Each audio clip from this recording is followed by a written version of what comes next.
Lintik ang binanat dito, babaeng disgrasyada. Ako raw ay hampas lupang patay gutom. Napakapangit ko daw.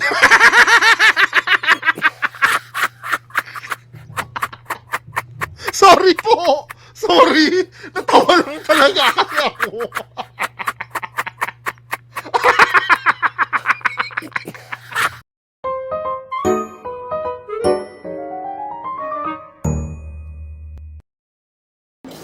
Ngayon nga lang ako nag-almusal kasi napuyat kami, biruin mo. Alas 4. 8 pulis yung kasama ko. 8 pulis yung kasama ko doon sa industrial, sa Laguna. Kaya bro mo, alas 4, nakabantay na tayo doon sa kasama natin yung 6 na pulis. Kasama natin yung 6 na pulis, nakabantay na tayo doon sa may industrial park sa Binyan. Ngayon. Babaeng disgrasyada, sino ba mas hampas lupang patay gutom sa atin dalawa?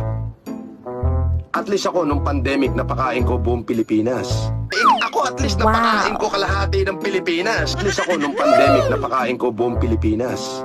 Ako at least napakain ko kalahati ng Pilipinas. Buong Pilipinas. Kalahati ng Pilipinas. Sabihin natin, kagaya ho dyan sa Lucena, sa Caloocan, sa Quezon City, halos lahat, isa lang ho talaga request eh. Ang tanong kakayanin pa ba ho yan, Sir Francis? Correct no, ang naipangako ko na is hanggang meron ako, bibigay ko, yun lang. Pag ako'y naubusan, ako'y mag-a-announce sa aking YouTube channel na pasensya na ho, hanggang doon na lang ang aking makakaya.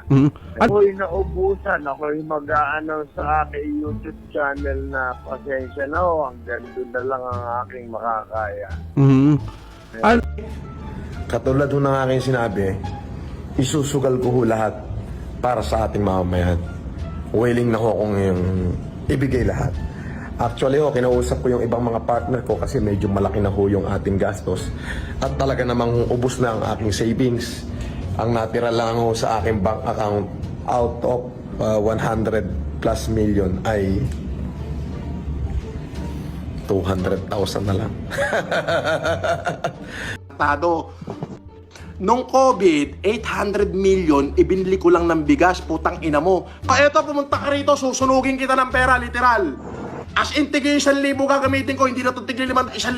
Susunugin kita hanggang sa maging abo ka. Paano ka nagkaroon ng bilyon-bilyon? Ako, sumikat ako dahil bilyon-bilyon ang inubos ko para sagipin yung Pilipino, lalo na nung COVID. Boss, tanong lang, lahat po ba ng kaaway nyo sinungaling tapos kayo lang ang hindi? Oo naman.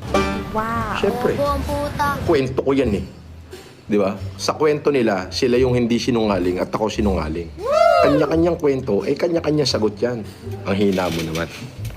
Ikaw ba yung kaaway mo? Ibig sabihin, ikaw ang sinungaling at yung kaaway mo ang hindi sinungaling? Sige nga. Oo.